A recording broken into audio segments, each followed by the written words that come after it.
From your Weather Authority, Chief Meteorologist Wayne Hart. With cloudy skies and temperatures in the 40s this afternoon, a stiff north wind, it kind of felt like winter.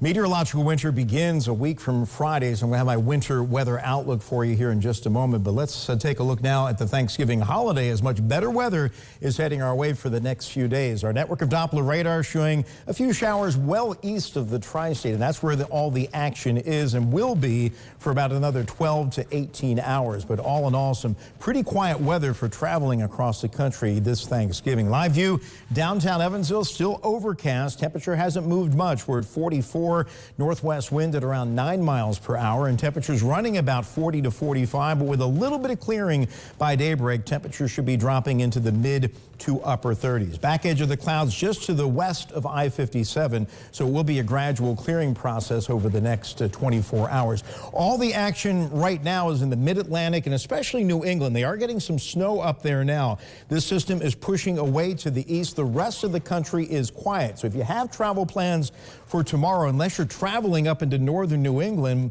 which is going to see that rain and snow ending later in the morning, this is 6 a.m., it's a pretty good day to travel. By noon tomorrow, most of the rain is done along the East Coast. The snow is confined to Maine and nothing going on across the rest of the country from coast to coast. Now, as we head into Thanksgiving Day, snow breaking out here in the Rockies between Salt Lake City, Billings, and Denver. Now, that could cause some issues out there, but that will be the only trouble spot even into 6 p.m.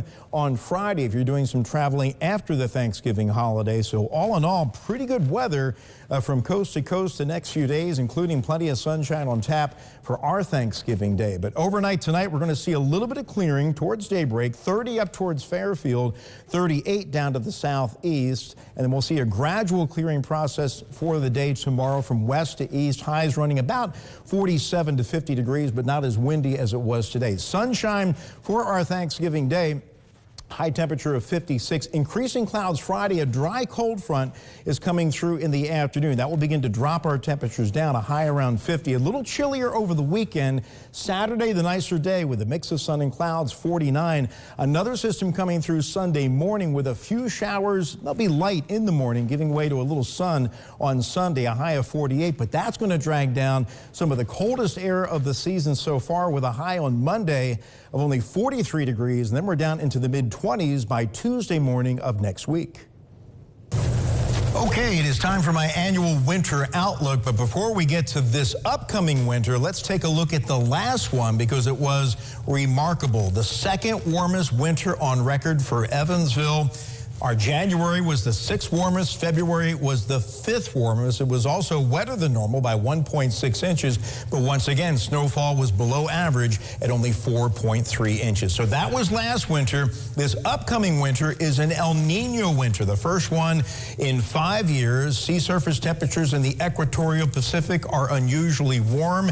And this is the official outlook from the Climate Prediction Center. Warmer than normal through roughly the northern half of the country, including all of the tri-state, but somewhat drier than normal here in the tri-state with the wetter than normal conditions through the southeast where we expect the main storm track to be south of our area and bottling up all the cold air north into Canada. So that's the official outlook, but based on the 4 winters that closely match the indices we have right now, and those are the winters going all the way back to 82, 83, then 72, 73, a couple more in the 60s and 50s. Based on those winters, I'm seeing a few differences on how the pattern could impact us here in the tri-state. And December is the wild card. I'm seeing all kinds of extremes. So right now, I'd say equal chances of above or below normal temperatures, and the same for precipitation.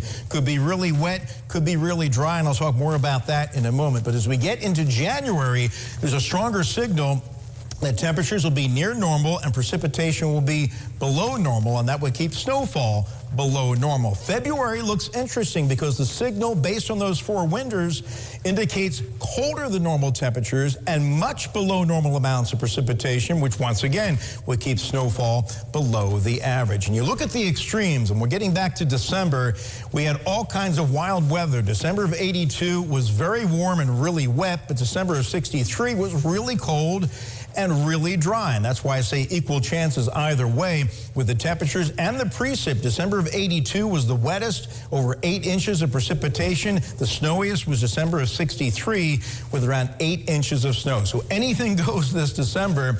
But in terms of severe weather, it looks fairly quiet. Over all those 4 winters, only found 2 severe weather events. December of 57, January of 73. That did include an F3 tornado, but those were the only 2 events. So hopefully it won't be all that stormy of a winter. So when we average it all out, I actually think our winter may be a little colder than normal, which goes against what the Climate Prediction Center is indicating. They're going warmer than average, but we both agree that it will be drier than normal. And once again, that's going to keep snowfall below average, about 4 to 10 inches across the tri-state, with 6 to 8 inches falling in the Evansville metro, which would still be more snow than what we had last year. But December is really the wild card. We'll see what happens then. And that was the case last December. We had that blast of bitter cold air right before Christmas, froze all of my water pipes. So hopefully we don't go through that again, and this winter won't be all that bad. Yeah, hope so. Hope your Fingers water crossed. pipes stay okay. I don't want to do that again. All right. Thank you, Wayne.